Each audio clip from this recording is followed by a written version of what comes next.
Did you know that according to a Gallup poll done a couple years ago, approximately 58% of Americans believe in the devil? And apparently, the belief is higher among Southerners, rural Americans, and different political parties. Why would understanding about the relationship between humans and the devil be of any benefit, you might ask? Well, to a truth seeker, it may be of profound importance. And anthropologically, it provides a lens for comparing different societies' moral frameworks. It helps analyze cultural anxieties, social norms, psychological beliefs, and these can influence social behavior and group dynamics. As we have seen historically, one need only to consider the Inquisition, the Holocaust, global jihad, and the root causes of any rhetoric currently emanating from global wars or strife. Labeling something or someone evil is subjective.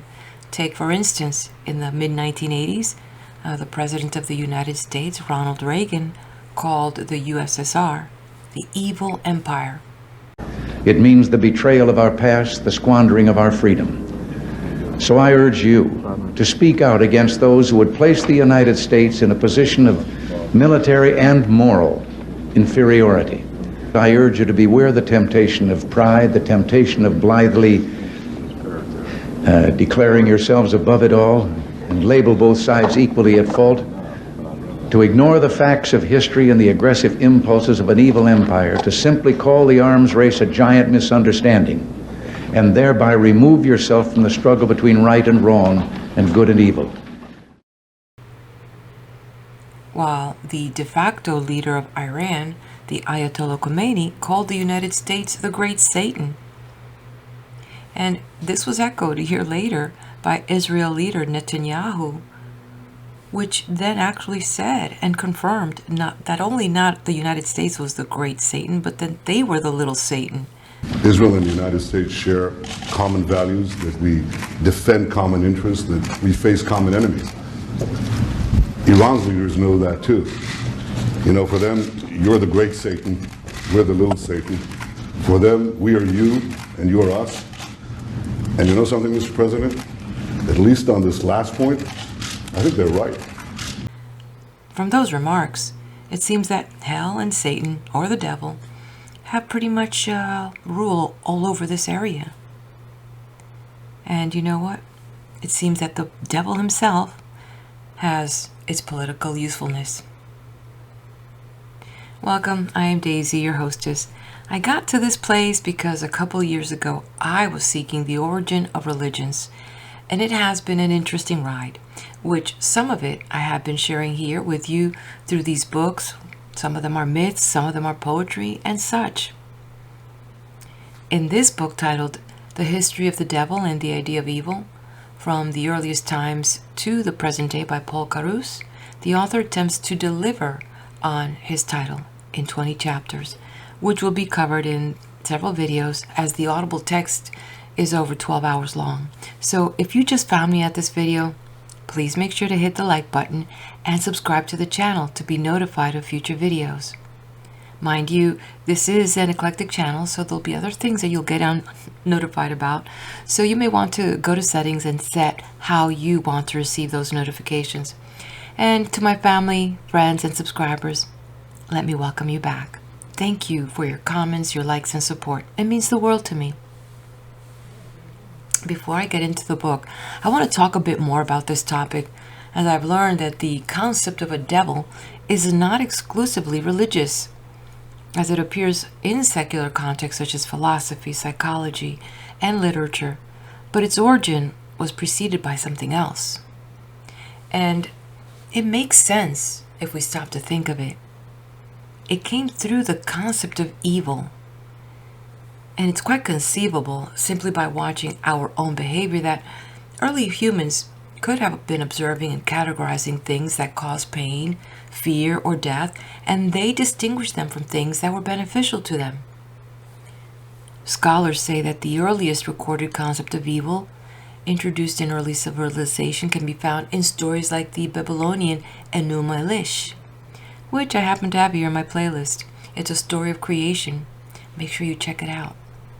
Now, during those times, the concept of a devil had not hit the collective consciousness.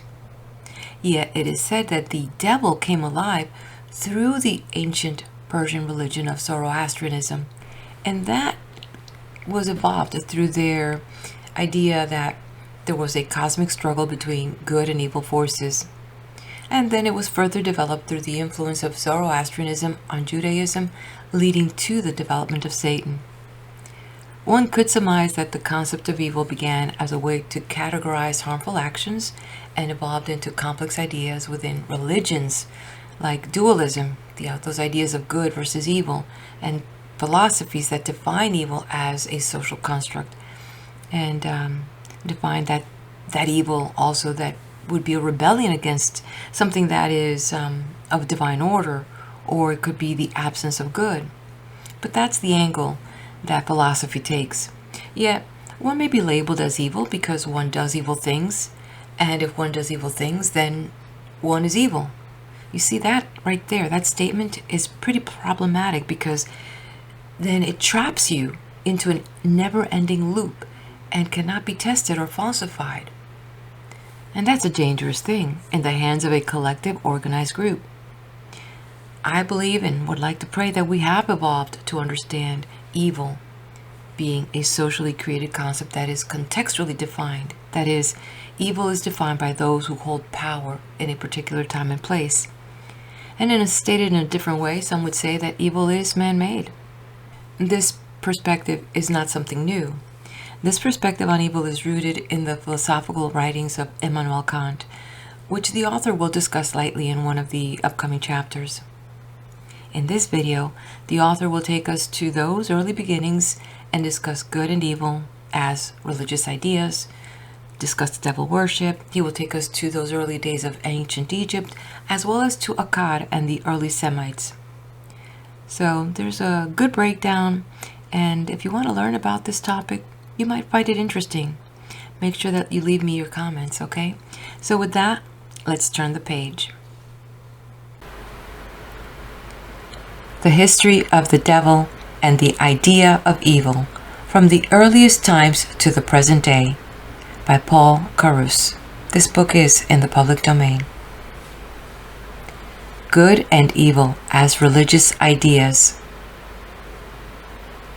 This world of ours is a world of opposites.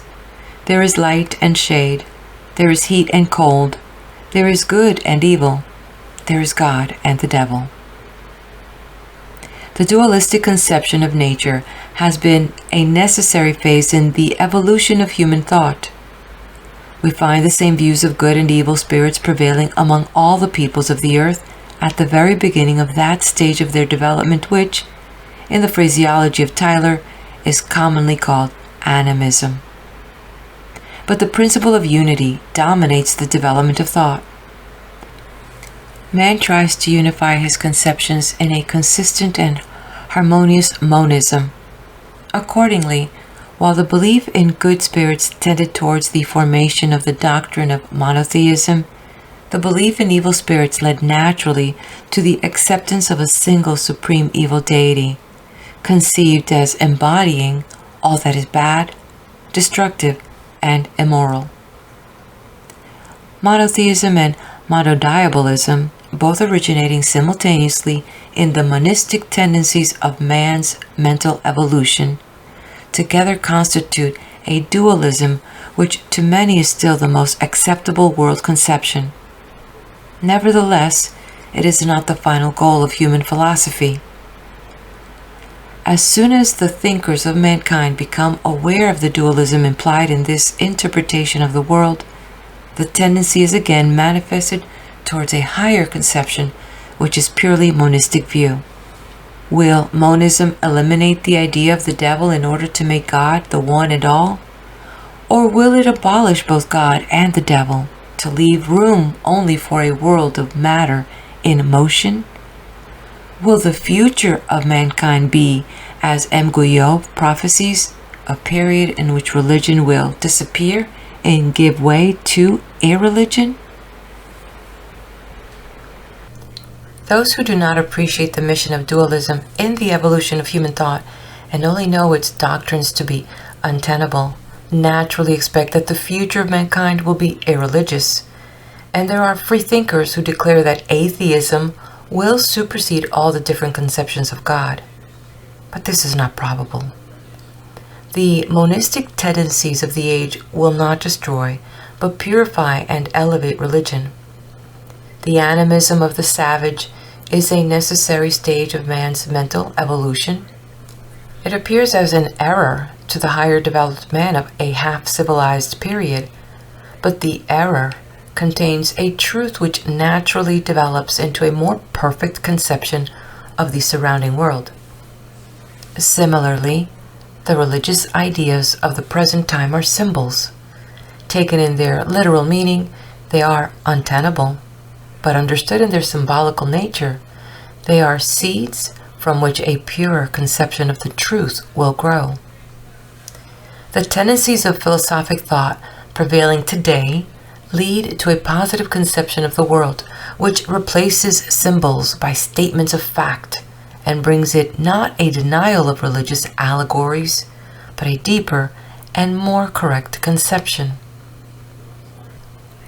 A state of irreligion in which mankind would adopt and publicly teach a doctrine of atheism is an impossibility. Atheism is a negation, and negations cannot stand, for they have sense only as confronted with the positive issues which they reject.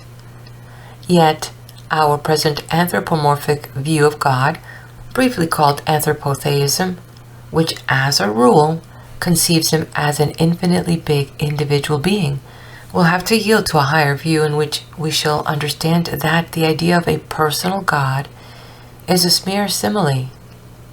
God is much more than a person. When we speak of God as a person, we ought to be conscious of the fact that we use an allegory which, if it were taken literally, can only belittle him. The God of the future will not be personal, but superpersonal. But how shall we reach this knowledge of the superpersonal God? Our answer is, with the help of science. Let us pursue in religion the same path that science travels, and the narrowness of sectarianism will develop into a broad cosmical religion which shall be as wide and truly Catholic as is science itself. Symbols are not lies. Symbols contain truth. Allegories and parables are not falsehoods. They convey information. Moreover, they can be understood by those who are not as yet prepared to receive the plain truth. Thus, when in the progress of science religious symbols are recognized and known in their symbolic nature, this knowledge will not destroy religion, but will purify it and will cleanse it from mythology. We define God as the authoritative presence in the all, which enforces a definite moral conduct. God is that something which constitutes the harmony of the laws of nature. God is the intrinsic necessity of mathematics and logic. God, above all, is what experience teaches us to be inalienable features of righteousness, justice, morality. This presence is both immanent and transcendent. It is immanent at the constituent characteristic of the law that pervades the universe. It is transcendent, for it is the condition of any possible cosmic order, and in this sense, it is supercosmic and supernatural. Footnote: see the author's Idea of God, Soul of Man, pages 338, Fundamental Problems, page 152, Primer of Philosophy, page 170, The Monist, volume 3, page 357, and Homilies of Science, page 79 through 120. End of footnote. We do not say that God is impersonal, for the word impersonal implies the absence of those features which constitute personality. It implies vagueness, indefiniteness, and lack of character. God, however, as he manifests himself in the order of the universe, is very definite. He is not vague, but possesses quite marked qualities. He is such as he is, and not different. His being is universal, but not indeterminable. His nature does not consist of indifferent generalities, but exhibits a distinct suchness. Indeed, all suchness in the world, in the physical nature as well as the domain of spirit, depends upon God as here defined. And what is the personality of man but the incarnation of that cosmic logic which we call reason? God, although not an individual being, is the prototype of personality. Although not a person, thinking thoughts as we do, deliberating, weighing arguments, and coming to a decision, he is yet that which conditions personality. He possesses all those qualities which, when reflected in animated creatures, adds unto their souls the nobility of God's image called personality. Therefore we say, God is not impersonal, but super-personal. While the idea of God has received much attention from philosophers and progressive theologians, its counterpart, the dark figure of the evil one, has much been neglected. And yet the devil is, after all, a very interesting personality. Grotesque, romantic, humorous, pathetic, nay, even grand and tragic. And if we have to declare that the idea of God is a symbol signifying an actual presence in the world of facts, should we not expect that the idea of the devil also represents a reality? It is almost impossible to exhaust the subject, for it would take volumes to write an approximately complete history of demonology. Accordingly, we must confine ourselves to merely outlining some of the most salient features of the development of the belief in the devil and the nature of the idea of evil. Devil worship.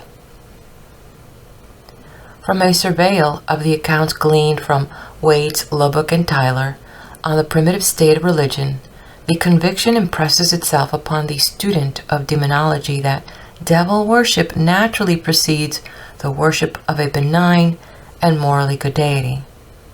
There are at least many instances in which we can observe a transition from the lower stage of devil worship to the higher stage of God worship, and there seems to be no exception to the rule that fear is always the first incentive to religious worship.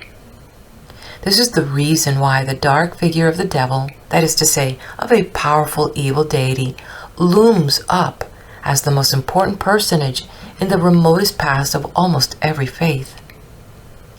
Demonolatry, or devil worship, is the first stage in the evolution of religion, for we fear the bad, not the good.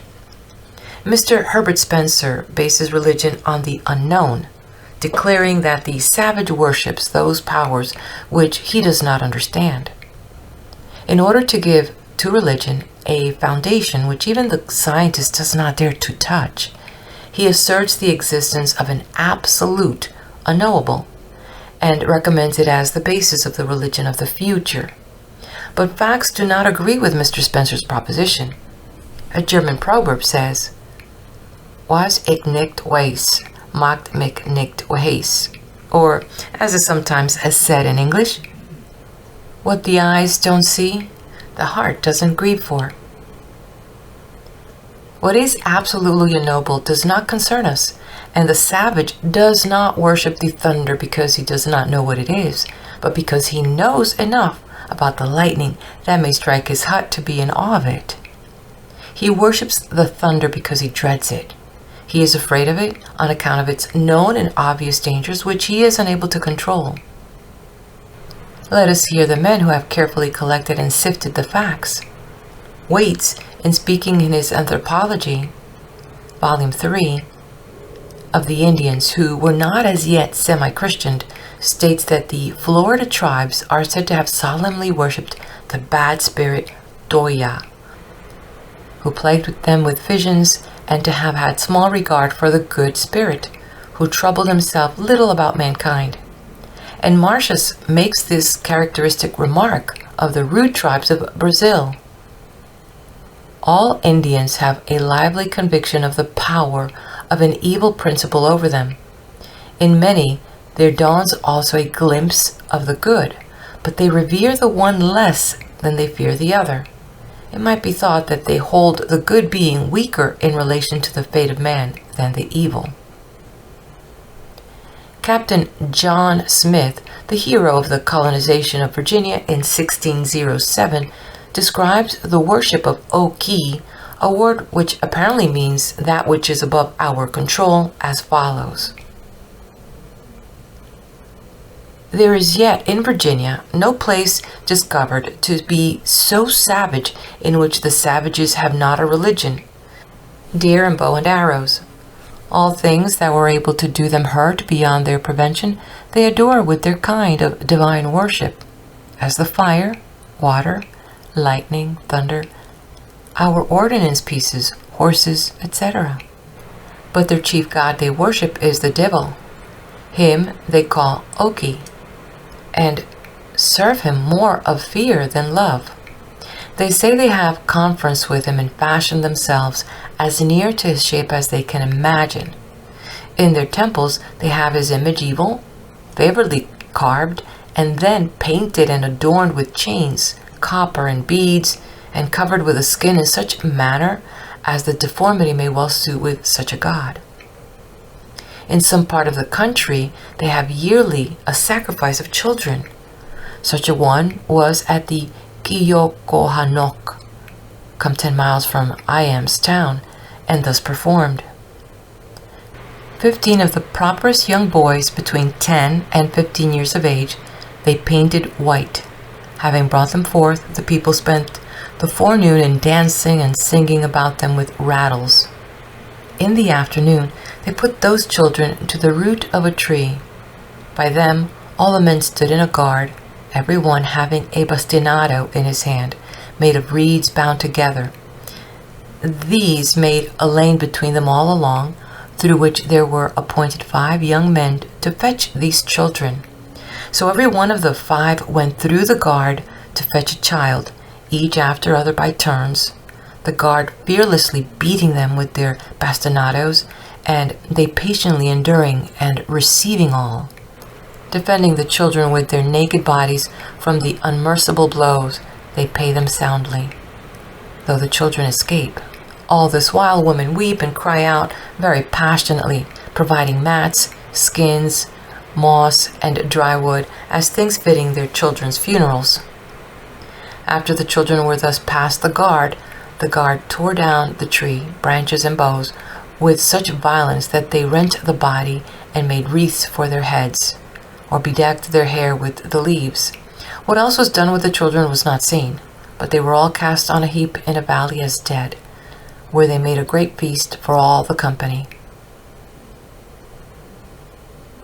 The Weravents, chief, being demanded the meaning of the sacrifice, answered that the children were not all dead, but only that the Oki or devil did suck the blood from their left breast of those who chanced to be his by lot, till they were dead.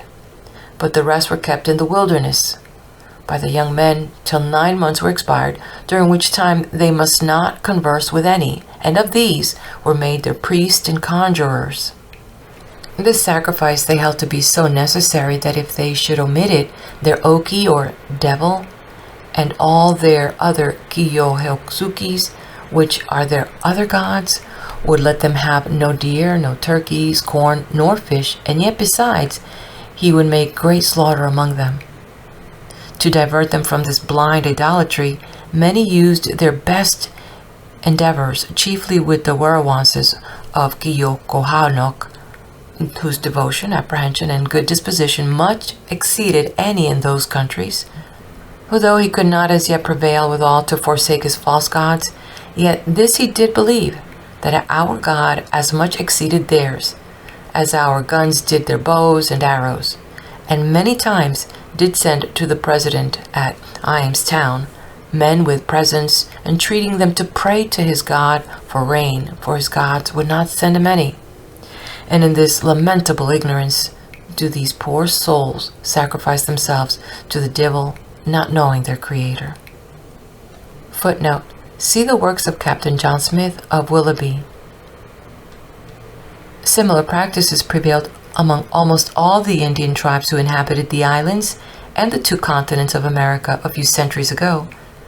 And Bernard Picard's illustration, drawn according to the report of Peter Martyr, an eyewitness, proves that the tribes of Hispaniola, now commonly called Haiti, paid homage to the supreme being under the name of Jocana, and their practices show that they were devil worshippers of the worst kind. Even the most civilized Americans, the Mexicans, had not as yet outgrown this stage of religious belief. It is true that the idea of a white god of love and peace was not quite foreign to them, but the fear of the horrible Huitzilopochtli still prompted them to stain the altars of his temples with the blood of human victims. Human sacrifices are frequently mentioned in the Bible. Thus the king of Moab, when pressed hard by the children of Israel, took his eldest son that should have reigned in his stead and offered him for a burnt offering upon the wall. See the book of 2 Kings, verse 27. He succeeded by this terrible expedient in saving the city, for the biblical report continues, "And there was a great indignation against Israel, and they, the Israelites, departed from him and returned to their own land." The prophets were constantly preaching against the pagan practice of those Israelites who, in imitation of the religion of their neighbors, sought to sacrifice their sons and daughters to devils, or let them pass through the fire of Moloch to devour them. But so near to the religious conception of the savage was even the purer faith of Israel that Jephthah still believed that God required of him to offer his daughter up as burnt offering. See the book of Judges, verse 29 through 30. The most civilized nations on earth still preserve in their ancient legends traces of having, at an early period of their religious development, immolated human beings in propitiation of angry deities. When the glory of Athens was at its climax, Euripides dramatically represented the tragic fate of Polyxena, who was sacrificed on the tomb of Achilles in order to pacify the dead hero's spirit and thereby ensure the safe return of the Greek army. Progress in civilization led to a modification, but not to a direct abolition of human sacrifices. We find among more advanced savages, and even at the dawn of a higher civilization, a practice whereby the victim, be it a child, a virgin, or a youth, is offered up without slaughtering and has a chance either to escape by good luck or to be rescued by some daring deed. Traces of this conception are found in the tales of Perseus and Andromeda of Palnatoke, the marksman who, like William Tell, shot an apple from his child's head, of Susano in Japanese folklore, who slew the 8-headed serpent that annually devoured one of the daughters of a poor peasant, and similar ancient legends. At the same time, human victims were supplanted by animals, as is indicated by various religion legends. Thus a hind was substituted for Iphigenia and a ram for Isaac. Human sacrifices are one of the principal characteristic traits of devil worship, but not the only one. There are, in addition, other devilish practices which are based on the idea that the deity takes delight in witnessing tortures, and the height of abomination is reached in cannibalism, which, as anthropology teaches us, is not due to scarcity of food, but can always be traced back to some religious superstition, especially to the notion that he who partakes of the heart or brain of his adversary acquires the courage, strength, and other virtues of the slain man.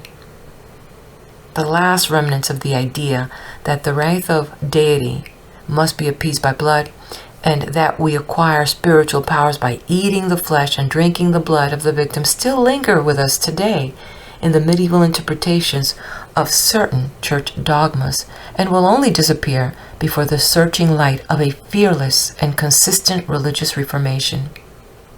We must remember, however, that certain superstitions at early stages of the religious development of mankind are as unavoidable as the various errors which science and philosophy pass through in their natural evolution. Religion always begins with fear, and the religion of savages may directly be defined as the fear of evil and the various efforts made to escape evil. Though the fear of evil in the religions of civilized nations plays no longer so prominent a part, we yet learn through historical investigations that in early stage of their development almost all worship was paid to the powers of evil, who were regarded with special awe and reverence.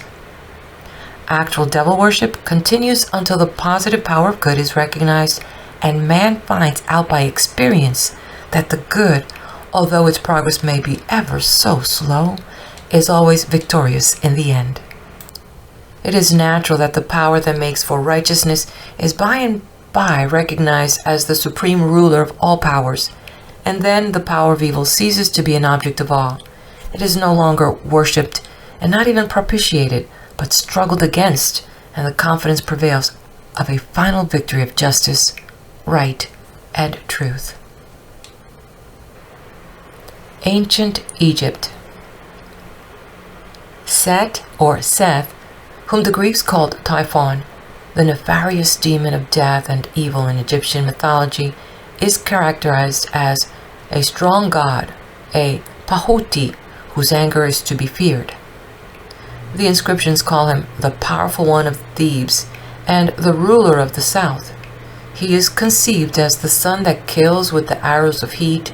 He is the slayer, and iron is called the bones of Typhon. The hunted animals are consecrated to him, and his symbols are the griffin, Accad, the hippopotamus, the crocodile, the swine, the tortoise, and above all, the serpent Apapi, in Greek Apophis, who was thought to await the dying man in the domain of the god Atmu, also called Mu or Doom, who represents the sun below the western horizon. Set's pictures are easily recognized by his long, erect, and square-tipped ears and his proboscis-like snout, which are said to indicate the head of a fabulous animal called the oryx. The consort and feminine counterpart of Set is called Taor or Tart. The Greeks called her Thoris. She appears commonly as a hippopotamus in erect posture, her back covered with the skin and tail of a crocodile. Set is often contrasted with Osiris. Set was the deity of the desert, of drought and feverish thirst, and of the sterile ocean. Osiris represents moisture, the Nile, the fertilizing powers, and life. Plutarch says, the moon, representing Osiris, is with his fertilizing and fecundative light favorable to the produce of animals and growth of plants. The sun, however, representing Typhon, is determined with its unmitigated fire to overheat and parch animals. It renders by its blaze a great part of the earth uninhabitable and conquers frequently even the moon, Osiris. As an enemy to life, Set is identified with all destruction. He is the waning of the moon, the decrease of waters of the Nile, and the setting of the sun. Thus he was called the left or black eye of the decreasing sun, governing the year from the summer solstice to the winter solstice, which is contrasted with the right or bright eye of Hor, the increasing sun, which symbolizes the growth of life and the spread of light from the winter solstice to the summer solstice. Set was not always, nor to all Egyptians alike, a satanic deity. He was officially worshipped in an unimportant province west of the Nile, but this was the natural starting point of the road to the northern oasis. The inhabitants, who were most likely guides to desert caravans, had good reasons to remain on friendly terms with Set, the lord of the desert. Further, we know that a great temple was devoted to Set as the god of war in Tanis, near the swamps between the eastern branches of the delta, an important town of the frontier, and during the time of invasion, the probable seat of the foreign dominion of Hyksos and the Hittites, who identified their own god, Sutek, with the Egyptian Set. But even among the Hyksos, Set was revered as the awful god of irresistible power, of brute force, of war, and of destruction. There is an old wall picture of Karnak, belonging to the era of the 18th dynasty, in which the god Set appears as an instructor of King Thothmes III in the science of archery. Seti I, the second king of the 19th dynasty, the Shepherd Kings, derives his name from the god Set, a sign of the high honor in which he was held among the Shepherd Kings. And indeed, we are informed that they regarded Set, or Sutek, as the only true god, the sole deity, who alone was worthy of receiving divine honors. If the time of the Shepherd Kings is to be identified with the settlement of Jacob's sons in Egypt, and if the monotheism of the Hyksos is the root of Moses' religion, what food for thought lies in the fact that the same awe of a fearful power that confronts us in life changes among the Egyptians in the demonology of Set, and among the Israelites into the cult of Yahweh. In spite of the terror which he inspired, Set was originally not merely an evil demon, but one of the great deities who, as such, was feared and propitiated. Says Heinrich Bursch in his book Religion and Mythology der Alten Ägypter, page 706. The Book of the Dead of the ancient Egyptians and the numerous inscriptions of the recently opened pyramids are indeed nothing but talismans against the imagined Seth and his associates, such as also, I'm sorry to say, the greater part of the ancient literature that has now come down to us. When a man dies, he passes the western horizon and descends through Atmos above into Amenti, the netherworld. The salvation of his personality depends, according to Egyptian belief, upon the preservation of his double or his other self, which, remaining in the tomb, resides in the mummy or in any statue of his body. The double, just as if it were alive, is supposed to be in need of food and drink, which is provided for by incantations. Magic formulas satisfy the hunger and thirst of the double in the tomb and frustrate, through invocations of the good deities, all the evil intentions of Set and his host. We read in the inscription of Edfu, "Hail Ra, thou art radiant in thy radiance, while there is darkness in the eyes of Apophis. Hail Ra, good is thy goodness, while Apophis is bad in its badness." The dread of hunger, thirst, and other ills, or even of destruction which their double might suffer in the tomb, was a perpetual source of fearful anticipations to every pious Egyptian. The anxiety to escape the tortures of their future state led to the embalming of the dead and to the building of the pyramids. Yet, in spite of all superstitions and ridiculous pomp bestowed upon the burial of the body, we find passages in the inscriptions which give evidence that, in the opinion of many thoughtful people, the best and indeed the sole means of protection against the typhonic influences after death was a life of righteousness. This is forcibly expressed in the illustration of chapter 125 of the Book of the Dead, which is here reproduced according to Lepsius' edition of the Turin Papyrus, republished by Putnam. The picture of the Hall of Truth, as preserved in the Turin Papyrus, shows Osiris with the Adab crown on his head and the crook and whip in his hands. Above the beast of Amenti, we see the two genii, Shai and Ranen, which represent misery and happiness. The four funeral genii, called Amset, Hapi, Tolmutef, and Kepsnov, hover over an altar richly laden with offerings. The frieze shows 12 groups of Urius snakes, flames, and feathers of truth. On both sides, scales are poised by a baboon, who is the sacred animal of Thoth, and in the middle, Atmu stretches out his hands over the right and left eye, symbolizing sunset and sunrise, death and resurrection. Ma, the goddess of truth and the directress of the gods, decorated with an erect feather which is her emblem, ushers the departed one into the hall of truth. Kneeling, the departed one invokes the 42 assessors by name and disclaims having committed any one of the 42 sins of the Egyptian moral code. Omitting the names of the assessors, we quote here an extract of the confession. The departed one says, "I did not do evil. I did not commit violence. I did not torment any heart. I did not steal. I did not cause anyone to be treacherously killed. I did not lessen the offerings. I did not do any harm. I did not utter a lie. I did not make anyone to weep. I did not commit acts of self-pollution. I did not fornicate. I did not trespass. I did not commit any perfidy. I did no damage to cultivated land. I was no accuser. I was never angry without sufficient reason. I did not turn a deaf ear to the words of truth. I did not commit witchcraft. I did not blaspheme. I did not cause a slave to be maltreated by his master. I did not despise God in my heart.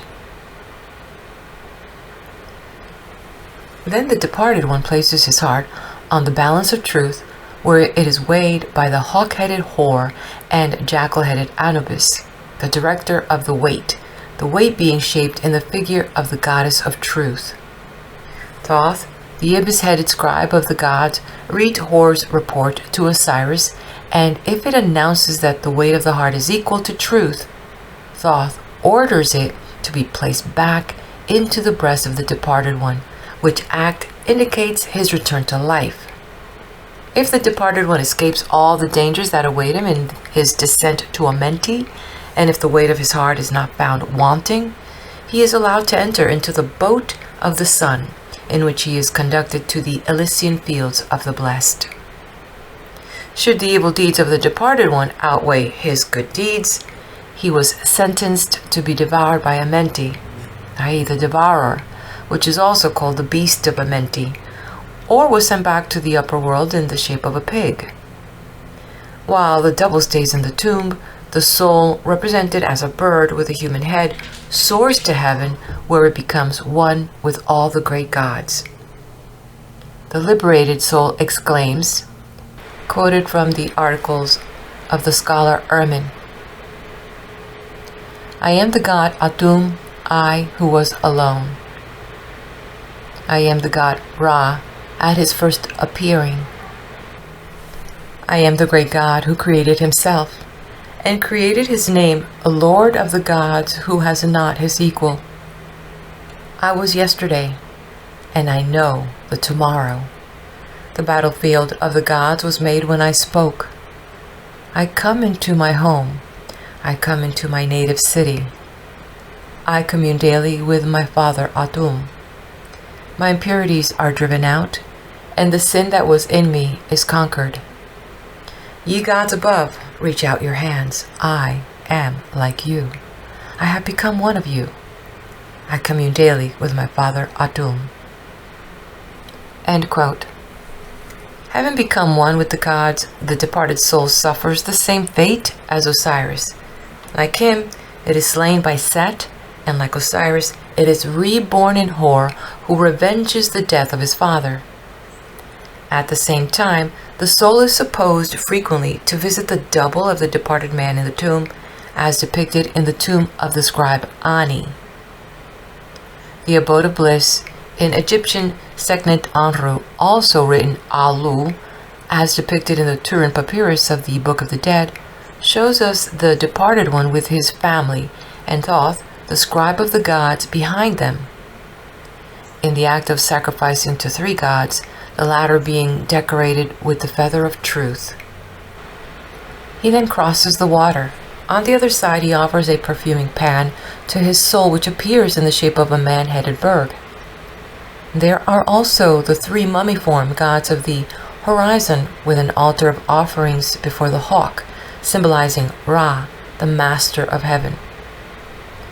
In the middle part of the picture, the departed one plows, sows, reaps, threshes, stores up the harvest, and celebrates a thanksgiving with offerings to the Nile. The lower part shows 2 barks, one for Ra, Hamarkis, the other one for the Unifru, and the 3 islands. The first is inhabited by Ra, the second is called the regenerating place of the gods, the third is the residence of Shu, Tefnu, and Seb. A very instructive illustration of Egyptian belief is afforded us in the well-preserved tomb of Rekhmara, the prefect of Thebes under Thothmes III of the 18th dynasty, the inscriptions of which have been translated into French by Professor Vary and were published in 1889 by the Mission Archéologique Française. The visitor to the tomb enters through a door on the eastern end. When proceeding westward, we see Rekhmara on the left wall pass from life to death. Here he attends to the affairs of the government. There he receives, in the name of Pharaoh, the homage of foreign prince. Further on, he organizes the work of building magazines at Thebes. He superintends the artist engaged at the temple of Ammon and is then buried in pomp. At last he assumes the appearance of the Osiris of the West and receives sacrifices in his capacity as a god. We are now confronted with a blind door through which Rekhmara, Osiris, descends into the west and returns to life toward the east as the Osiris of the East. Through funeral sacrifices and incantations, his double is again invested with the use of the various senses. He is honored at a festival and graciously received by Pharaoh. In a word, he acts as he did in life. When we return to the entrance where we started, Rekhmara receives the offerings of his family and inspects the progress of the works to which he attended in life. In the tomb of Rekhmara, Set receives offerings like other great gods. The departed one is called the inheritor of Set, Suti, and is purified by both Hor and Set. As an impersonation of Osiris, the departed one is approached and slain by Set, who then is vanquished in the shape of sacrificial animals which are slaughtered. But when the departed one is restored to the use of his senses and mental powers, Set again plays an important part and appears throughout as one of the 4 points of the compass, which are Hor, Set, Thoth, and Seb.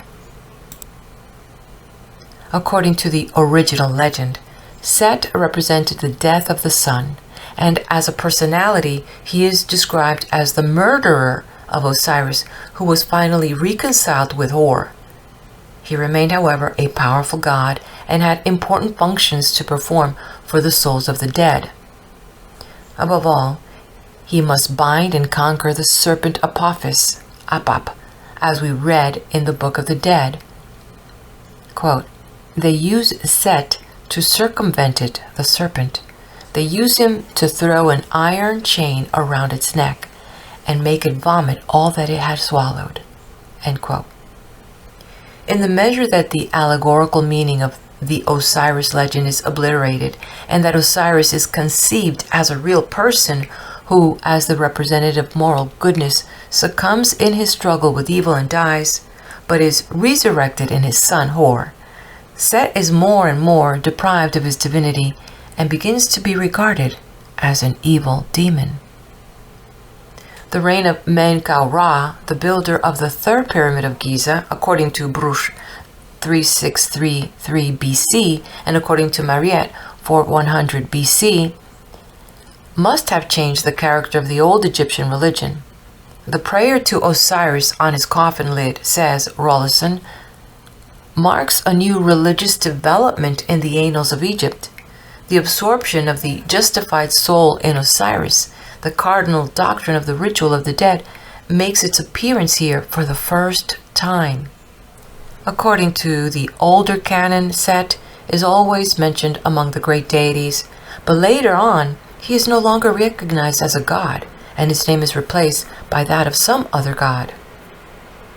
The Egyptians of the 22nd dynasty went so far as to erase Set's name from many of the older inscriptions and even to change the names of former kings that were compounds of Set, such as Set-necht and others. The crocodile-headed Seb, also called Seb or Keb, and similar deities, insofar as their nature was suggestive of Set, suffered a similar degradation. And this, we must assume, was the natural consequence of an increased confidence in the final victory of the influence of the gods of goodness and virtue. Plutarch, speaking of his own days, says on Isis and Osiris, chapter 30, that, quote, "The power of Typhon, although dimmed and crushed, is still in its last agonies and convulsions. The Egyptians occasionally humiliate and insult him at certain festivals. They nevertheless propitiate and soothe him by means of certain sacrifices." End quote. Set, the great and strong god of prehistoric times, was converted into Satan with the rise of the worship of Osiris. Set was strong enough to slay Osiris as night overcomes the light of the sun, but the sun is born again in the child god Hor, who conquers Set and forces him to make the old serpent of death surrender its spoil. As the sun sets to rise again, so man dies to be reborn. The evil power is full of awe, but a righteous cause cannot be crushed, and in spite of death, life is immortal. Accad and the early Semites. About the year 3000 BC, long before the rise of Semitic nations, among whom the Babylonians, Assyrians, Israelites, and later the Arabians were most prominent, there lived in Mesopotamia a nation of great power and importance, which is known by the name of Accad. And strange to say, the Akkadians were not a white, but a dark race. They are spoken of as blackheads or black faces. Yet we need not for that reason assume that they were actually as black as the Ethiopians, for the bilingual tablets found in the mounds of Babylonia speak also of them as Admatu. Footnote: a popular etymology connected this word Adamatu with Adamu or Admu, man, which later, as Rawlinson pointed out, reappears in the Bible as the name of the first man. See the Chaldean account of Genesis by George Smith, page 83. End of footnote. Or redskins, which makes it probable that they were reddish, dark, or brown. How much the Semites owed to the Akkadians, whose dominion ceased about 1500 BC, and whose language began to die out under the reign of the Assyrian king Sargon between 722 and 705, we may infer from the fact that many religious institutions, legends, and customs among the Semites were of Akkadian origin. Thus we know for certain that in their mode of determining the time they already possessed the institution of a week of 7 days, and that the Sabbath was their holy day of rest. The literal meaning of the original Akkadian word is explained as a day on which work is unlawful, and the Assyrian translation, Sabbatu, signifies a day of rest for the heart. Further, the legends of creation, of the tree of life, and of the deluge mentioned in Genesis and also in Assyrian records were well known to the Akkadians, and from the conventional form of the tree of life, which in the most ancient pictures bears fir cones, we may infer that the idea is an old tradition which the Akkadians brought with them from their former and colder home in the fir-covered mountains of Media. In addition, we have reminiscences of Akkadian traditions in many Hebrew names, which proves, beyond the shadow of a doubt, the long-lasting influence of the ancient civilization of Accad. The rivers of paradise mentioned in Genesis are Babylonian names. Thus the Euphrates, or Burat, is the curving water. Tigris is Tigur, the current. Hiddekel, the river with the high bank, is another name for the Tigris, which in inscriptions is called Idikla or Idikna. Gihon has been identified by some Assyriologists with Araktu, Araxes, and by Sir H. Rawlinson with Yuka, and King Sargon calls Elam the country of the four rivers. The names of the rivers of Eden indicate that the people with whom the legend of paradise originated must have lived on the banks of the Euphrates and Tigris. Under these circumstances, we are surprised to find that the cultivated portion of the desert lands west of the Euphrates was called Edina. Footnote: Sir Henry Rawlinson believes that Gan Eden, or the Garden of Eden, is Gandunias, also called Ganduni, meaning enclosure, which is a name of Babylonia in Assyrian inscriptions. A name that sounds very much like Eden, Edina. About the time of Alexander the Great, a Babylonian priest by the name of Beresus wrote an interesting book on the history and religion of Babylon. It is now lost, but as various Greek authors, Alexander Polyhistor, Apollodorus, Abydenus, Damascus, and Eusebius, have largely quoted from his reports, we know quite a good deal about the information he gave to the world concerning his country. All this was very interesting, but there was no evidence of the reliability of Beresus' records. The Babylonian legends might have been derived from the Old Testament. However, since the successful excavations of the Assyrian stone libraries, we have the most positive evidences as to the source and the great age of these traditions. A great part of them have come down to us from the old Akkadians. We know that the Babylonians possessed several legends which have been received into the Old Testament, the most striking ones being the legend of the deluge, of the Tower of Babel, of the destruction of corrupt cities by a rain of fire, reminding us of Sodom and Gomorrah, of the babyhood adventures of King Sargon I, reminding us of Moses, and of the creation of the world.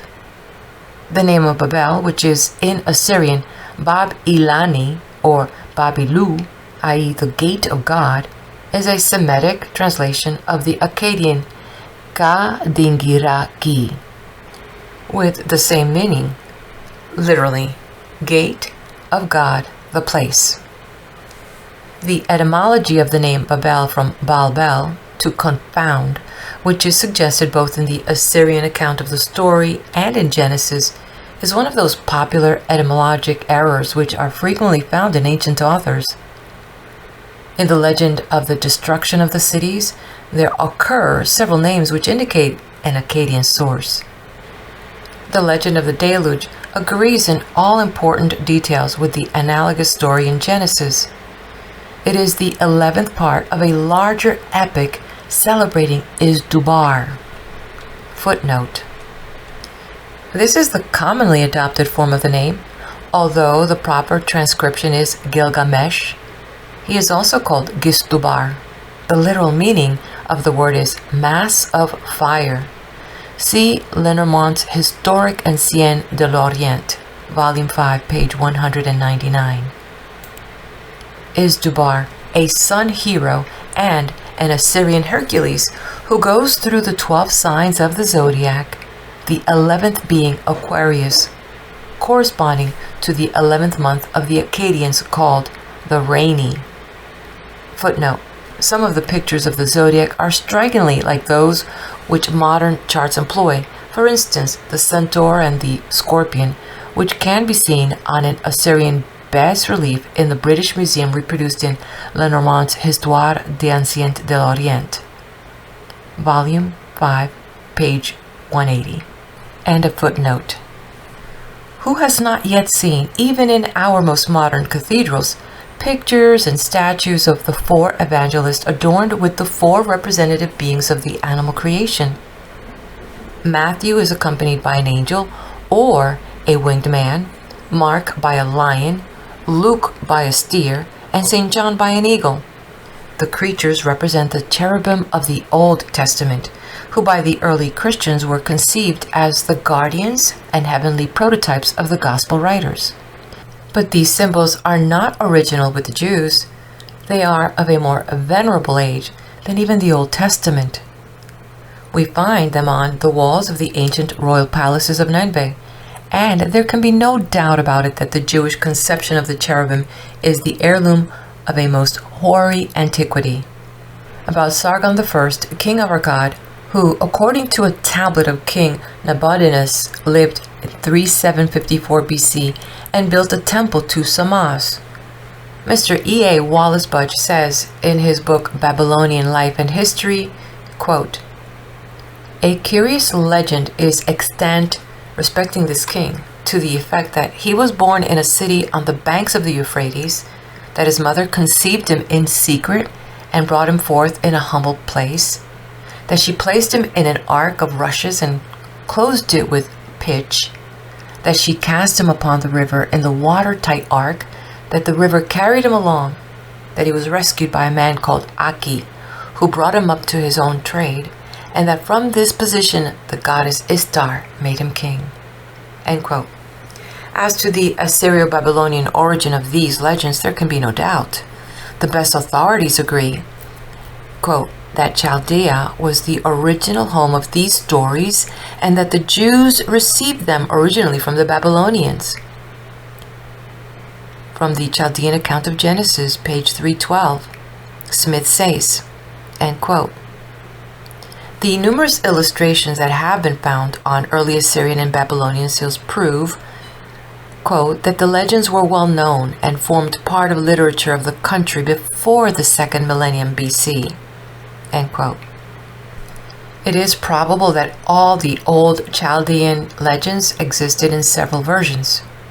Of the creation story, we possess two accounts which vary considerably, but one of them, which is narrated on 7 tablets, is of a special interest to us, not only on account of its being the main source of the first chapter of the Old Testament, but also because we possess in it one of the oldest documents in which the existence of the evil one is mentioned. He is called in Assyrian Tiamtu, i.e. the deep, and is represented as the serpent that beats the sea, the serpent of the night, the serpent of darkness, the wicked serpent, and the mighty and strong serpent. The derivation of the biblical account of creation from Assyrian sources can as little be doubted as that of other legends, not only because of its agreement in several important features, and in many unimportant ones, but also because sometimes the very words used in Genesis are the same as in the Assyrian inscriptions. We find in both records such coincidences as the creation of woman from the rib of man and the sending out of birds from the ark to ascertain whether the waters had subsided. First, the birds returned at once, then they returned, according to the cuneiform tablet inscriptions of the Assyrians, with their feet covered with mud. At last they returned no more. Further, the Hebrew mehuma, confusion, chaos, is the Assyrian mumu, while the Hebrew tehom, the deep, and tohu, desolate, correspond to the Assyrian tiamtu, same as tiamat. Our excavators have not as yet found a report of the fall of man and of the serpent that seduced Adam and Eve to taste the fruit of the tree of life. There is, however, a great probability that some similar legend existed, as we are in possession of pictures which represent 2 persons seated under a tree and a serpent nearby. The tree of life is an idea which must have been very popular among the Assyrians and Babylonians, for their artists do not tire of depicting it in every form. It may date back to that remote period when the fruits of trees constituted an important part of the food by which human life was sustained. Footnote: it is noteworthy that fagus, the beech tree, and the oak, which are both etymologically identical with the English word beech and the German Busch, mean eating or the tree with eatable fruit.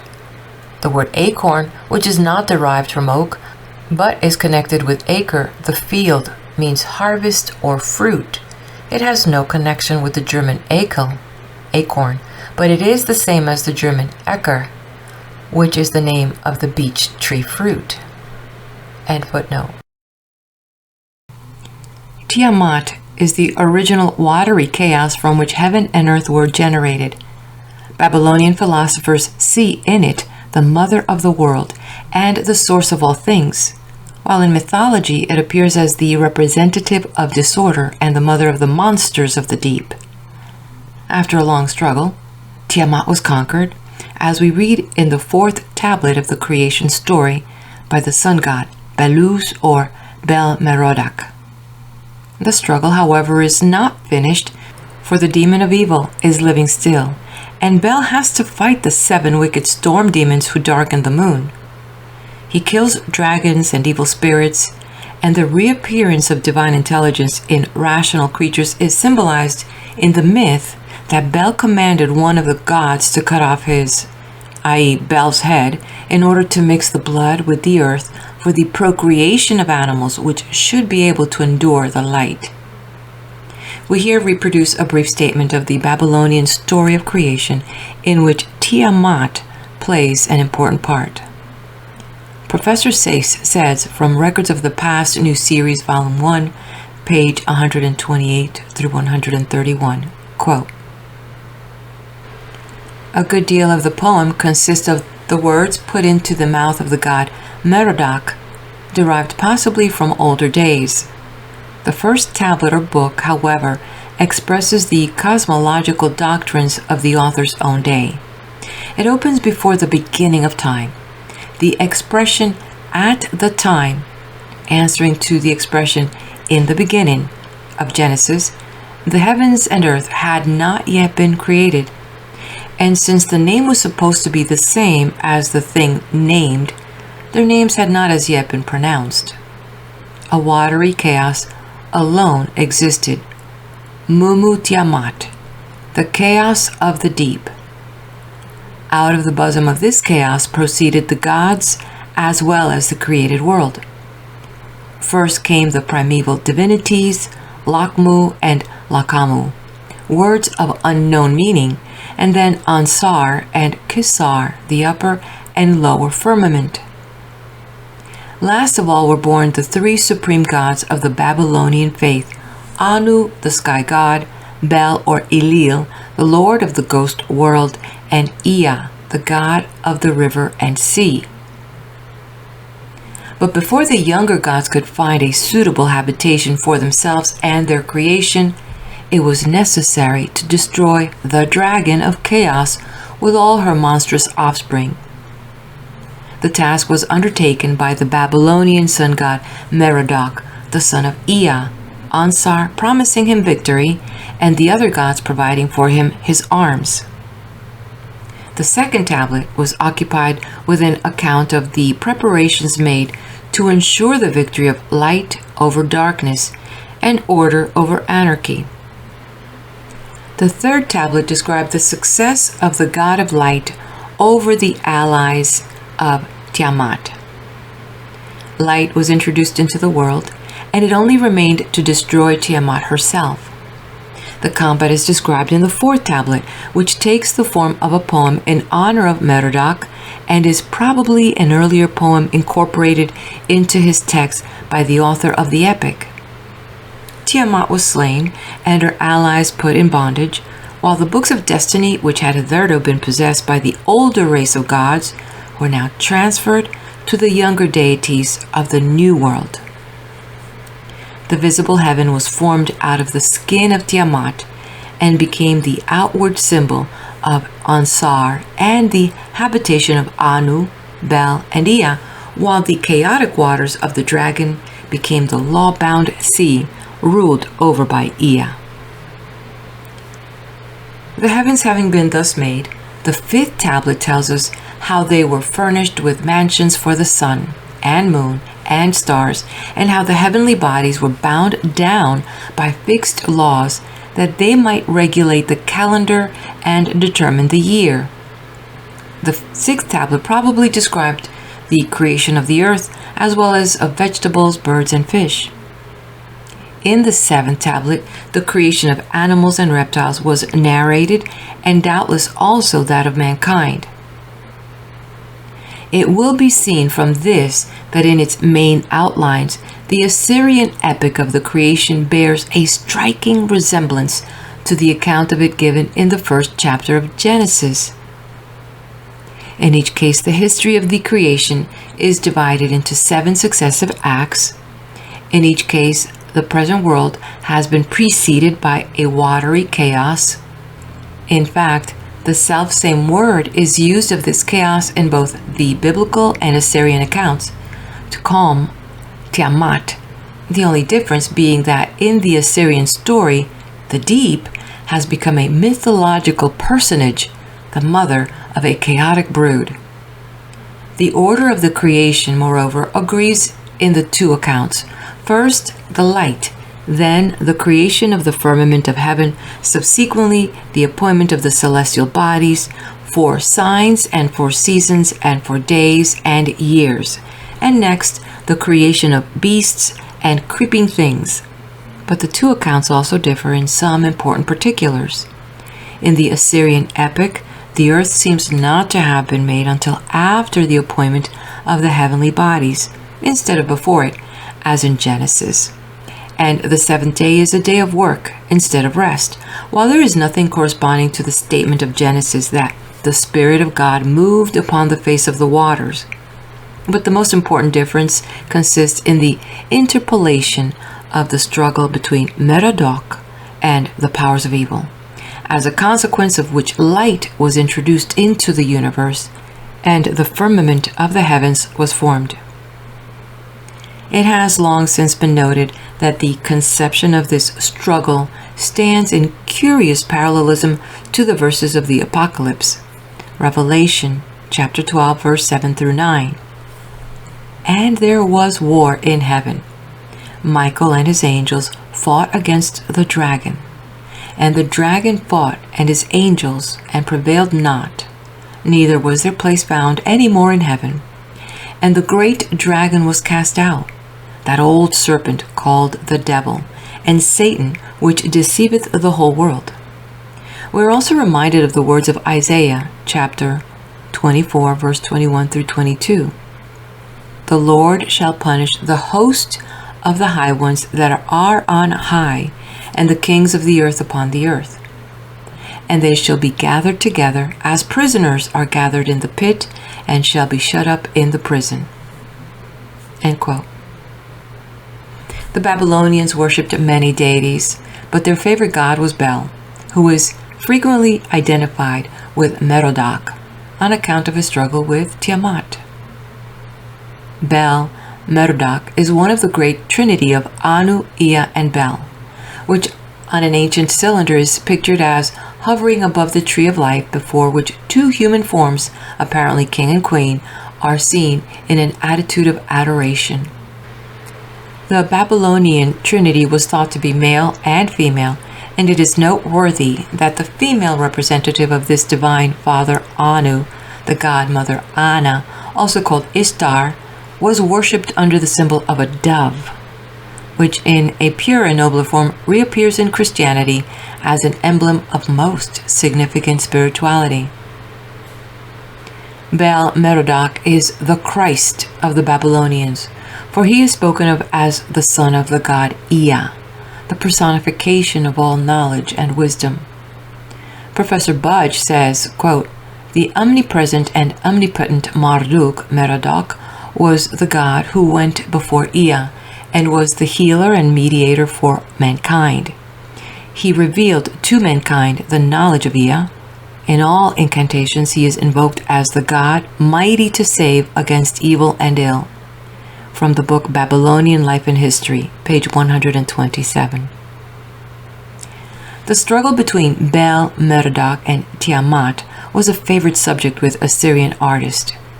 In one of them, which is now preserved in the British Museum, the evil one is represented as a monster with claws and horns, with a tail and wings, and covered with scales.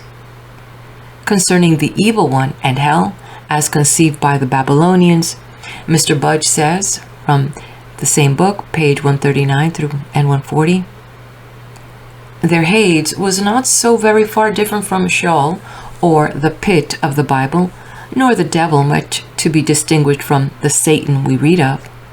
The Babylonian conception of hell is made known to us by a tablet which relates the descent of Ishtar thither in search of her lovely young husband Tammuz. It has been stated that the same words for Hades, or Hades, i.e. Sheol, as that used in the Hebrew scriptures has been found in Babylonian texts. But this assertion has been made while the means for definitely proving it do not at present exist. The lady of the Babylonian Hades was called Nin-Kingal, and the place itself had a river running through it, over which spirits had to cross. There was also a porter of the waters, which reminds us of the Charon of the Greeks. and it had 7 gates. The tablet mentioned above tells us 1. To the land of no return, to the afar off, to regions of corruption. 2. Ishtar, the daughter of the moon god, her attention firmly. 3. Fixed, the daughter of the moon god, her attention fixed. 4. The house of corruption, the dwelling of the deity Irkala, to go. 5. To the house whose entrance is without exit. 6. To the road whose way is without return. 7. To the house whose entrance is bereft of light. 8. A place where much dust is their food, their meat mud. 9. Where light is never seen, where they dwell in darkness. 10. Ghosts, like birds whirl round and round the vaults. 11. Over the doors and wainscoting there is thick dust. The outer gate of this land of no return was strongly guarded and bolted, for the porter, having refused to grant Ishtar admission, the goddess says, Open thy gate and let me enter in. If thou openest not the gate, and I come not in, I force the gate, the bolt I shatter. I strike the threshold, and I cross the doors. I raise the dead, devourers of the living, for the dead exceed the living. And there is another name for Hades, the signs which form it, meaning the house of the land of the dead. A gloss gives its pronunciation as Arali. Such then is the Babylonian hell. It is difficult to say where they imagined their Hades to be, but it has been conjectured by some that they thought it to be in the west. End quote. Besides Tiamat, there were in Assyrian and Babylonian mythology innumerable demons whose names are known throughout the inscriptions and whose portraits are preserved on statues, bas-reliefs, and cylinders.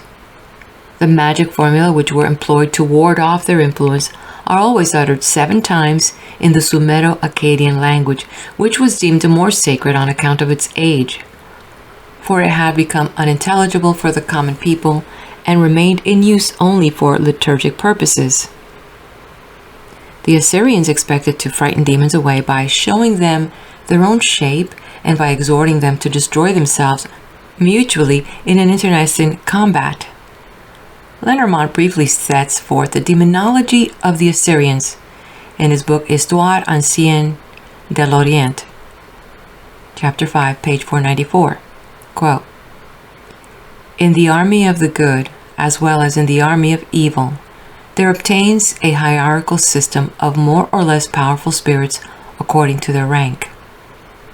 The text mentions the Ekim and the Telal, or warrior, the Mashkin, or trapper, the Alal, or destroyer, the Labartu, the Labasu, the Aharu, kind of ghosts, phantoms, and vampires. Frequently, the Mas, the Lama, and the Uduk are quoted, and a distinction is made between the good and the evil Mas, the good and the evil Lama, the good and the evil Uduk. There are also the Alapi, or winged bulls, the Nergali, or winged lions, and the innumerable kinds of heavenly archangels. The gods of Anna and Ea, called the spirit of heaven, Zi-Anna, and the spirit of earth, Zikia, as the gods of every science, are commonly invoked in incantations as alone able to protect mankind against the attacks of the evil spirits. The monuments of Chaldea prove the existence of an extremely complex demonology, the exact gradation of which is not yet sufficiently known. End quote. Concerning the devil of the disease-engendering southwest wind, Lenormand says, from Ibid, chapter 5, page 212, quote, The Louvre possesses the image of a horrible demon in upright posture, with a dog's head, eagle's feet, lion's paws, and a scorpion's tail. Half of the head shows the skull fleshless.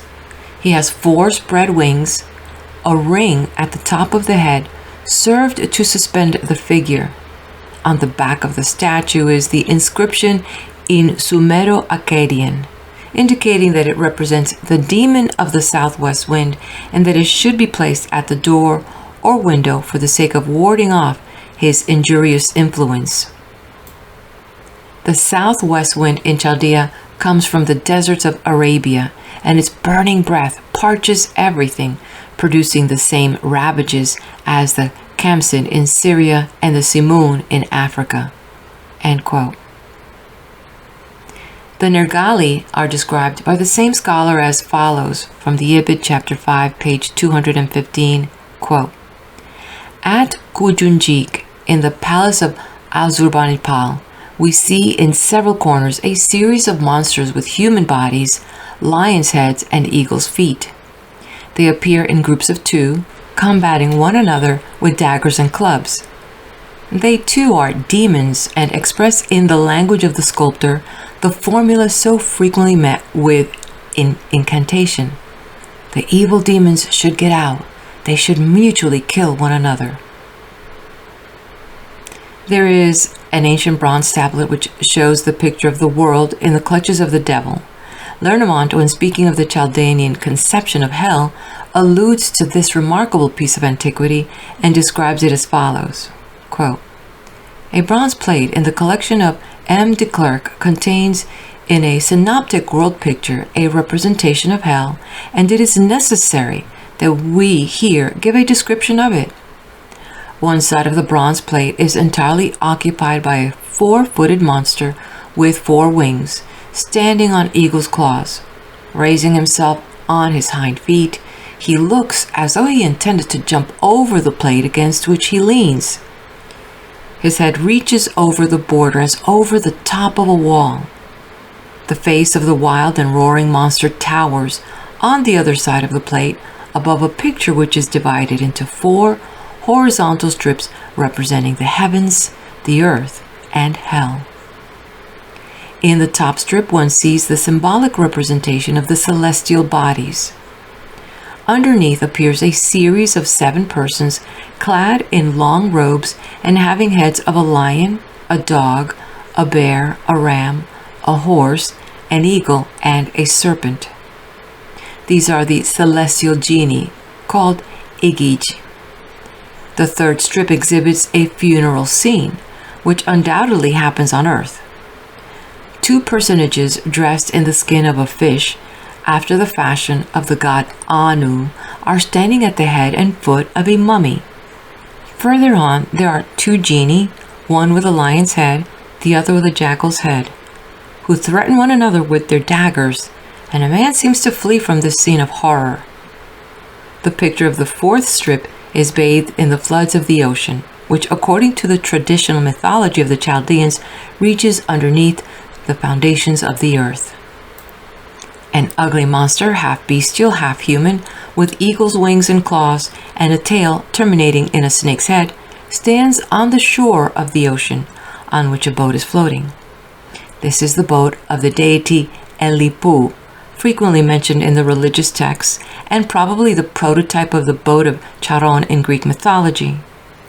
In the boat is a horse which carries upon its back a gigantic lion-headed deity, holding in her hands 2 serpents, and 2 little lions jump to her breast to suck her milk. In the corner there are fragments of all kinds, human limbs, vases, and remainders of a feast. Thus, this little bronze tablet contains the picture of the world such as the imagination of the Chaldeans represented it to be. The gods and the sidereal powers, angels and demons, Ejigs and Anunnaks, the earth and men, with supernatural beings who exercise a direct influence upon them. The dead protected by certain demons and attacked by others according to the philosophical conception of good and evil, and the antagonism of the 2 principles which constitute the basis of Assyrio-Chaldean religion. Anu protects the dead in the same way as does the Egyptian Osiris. There is the subterranean river reminding one of the Styx and Acheron of the Greeks, as well as the subterranean Nile of Amenti." End quote. It goes without saying that the old biblical legends, far from losing their value by being proved to be much older, gain an additional value. They are now more interesting to us than ever. Formerly, the biblical account of the creation was thought to be the very beginning of the religious evolution of man. But now we know that it is merely a milestone on the road. It is neither the beginning nor the end. It is simply the summary of a long history of anxious inquiry and speculation, which would have remained forgotten had we not discovered the Assyrian tablets bearing witness to the aspirations that preceded the composition of the Old Testament. But there is one thing which seems strange. The Chaldean belief in the immortality of the soul found no echo in the literature of the Jews. Did they refuse to incorporate it into the Hebrew world conception because they disbelieved it? Or did they merely ignore it because they were too realistic and would not allow themselves to be carried away by illusions, even of the loftiest kind? The civilization of Assyria and Babylon was more brilliant, more powerful, and more cosmopolitan than the civilization of Israel. Nevertheless, there is this important difference between the religious legends and speculations of these two nations, that while the Assyrian tablets are polytheistic and mythological, the Hebrew text is monotheistic. The mythological ornaments of the original story have been chastened and simplified, without being blind to the poetic beauties of the original, which in its way is not less venerable than the later Hebrew version. We must say that the latter is a decided improvement. Its greater simplicity and freedom from fantastic details gives it a peculiar soberness and grandeur which is absolutely lacking in the Assyrian myth of the creation. While unequivocally recognizing the superiority of the Hebrew's account, we must, however, mention, in justice to the Assyrian and Babylonian civilization, that monotheism was by no means an exclusive Jewish belief. There were monotheistic hymns of great strength and religious beauty both in Egypt and in Babylon, long before the existence of the people of Israel, and it is not impossible that what Sir Henry Rawlinson calls the monotheistic party of Babylon, or their brethren in Egypt, were the founders of Jewish monotheism. It is certain that philosophers of Egypt and Babylonia were not without influence upon the development of the Israelitic religion.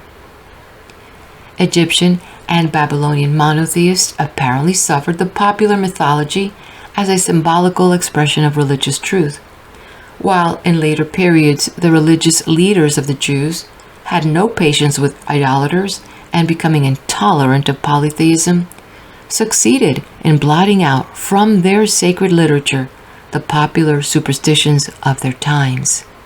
Some vestiges only were left, which are no valuable hints indicating the nature of the text before it was changed by the hands of later redactors. End of chapter. Let's head over to the next video as the author continues to show us this emergence of evil and the concept of the devil in other cultures and religions: Persian, Israel, Brahmanism, and Hinduism. Please, if you haven't done so yet, hit the like button, let me know you were here, and subscribe to the channel.